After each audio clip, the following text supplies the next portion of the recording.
US sends troops to help Philippine from China invasion on island adjacent to South China Sea.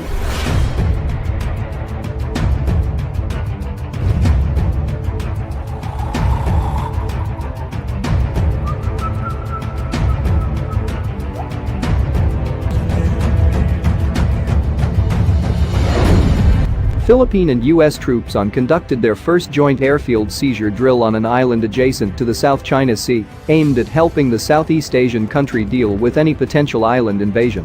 The show of force by the nearly century-old military alliance comes amid warnings by the Philippines military that hundreds of Chinese vessels had swarmed the Manila-held Thitu, also known as Pag-Asa Island in the South China Sea. Also claimed by China, Vietnam and Taiwan, Thitu is located in the disputed Spratly Islands in the South China Sea.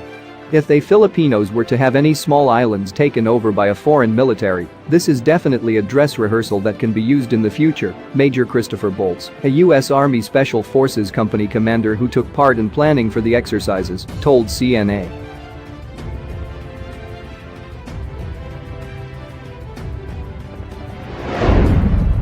The Armed Forces of the Philippines Special Operations Command or AFP SOCOM had asked the United States in 2018 for the joint airfield seizure drill. We requested this training basically upon recognizing during the assessment that this is one of the gaps, Lieutenant Colonel Jonathan Pondanera, commander of the Exercise Control Group with the AFP SOCOM, told CNA. The exercise was part of the counter-terrorism operations training in this year's 12-day series of joint military drills between the Philippines and the United States. Participating military officials of both countries said the island invasion scenario also prepares the Philippines for other present-day high-risk situations. The Philippines and the United States signed a mutual defense treaty in 1951. I think the scenario is very realistic, especially for an island nation such as the Philippines, Major Bolts explained of the drills. The armed forces of the Philippines must be ready to any eventualities, AFP SOCOM's Lieutenant Colonel Pondanera added.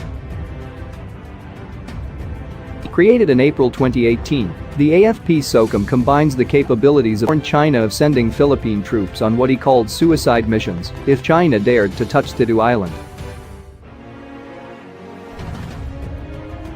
The airfield seizure drill is just one of the exercises in the yearly series of joint military drills of the alliance conducted across the Philippines. The drills are dubbed as Balikatan, a Filipino term that means shoulder to shoulder. U.S. Marine Corps Brigadier General Christopher McPhillips, U.S. Exercise Director, called the annual exercises one of military training events in the Pacific Hemisphere that has helped us to maintain regional stability, uphold international norms, combat violent extremism, alleviate human suffering, and much more. Geopolitical dynamics. This year's Balikatan is a step up from the drills in 2017, which saw the first Balikatan under President Duterte, when the exercises were scaled down to exclude maritime operations.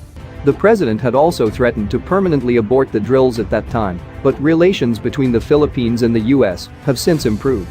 During his visit to Manila last March, U.S. Secretary of State Mike Pompeo assured the Philippines of its commitment to the two countries' defense pact. However, Philippine Defense Minister Delfin Lorenzana is still calling for a review of the said mutual defense treaty. Mr. Duterte's famous pivot to Russia and China is interpreted by his aides as the establishment of an independent foreign policy, citing supposed reliance in the past to traditional partners like the United States. On April 8, in the middle of Balikatan, large anti-submarine ships from the Pacific Fleet of Russia docked in the Philippines for a 5-day goodwill visit, during which the Philippines and Russia conducted joint naval drills. This is the second such visit this year.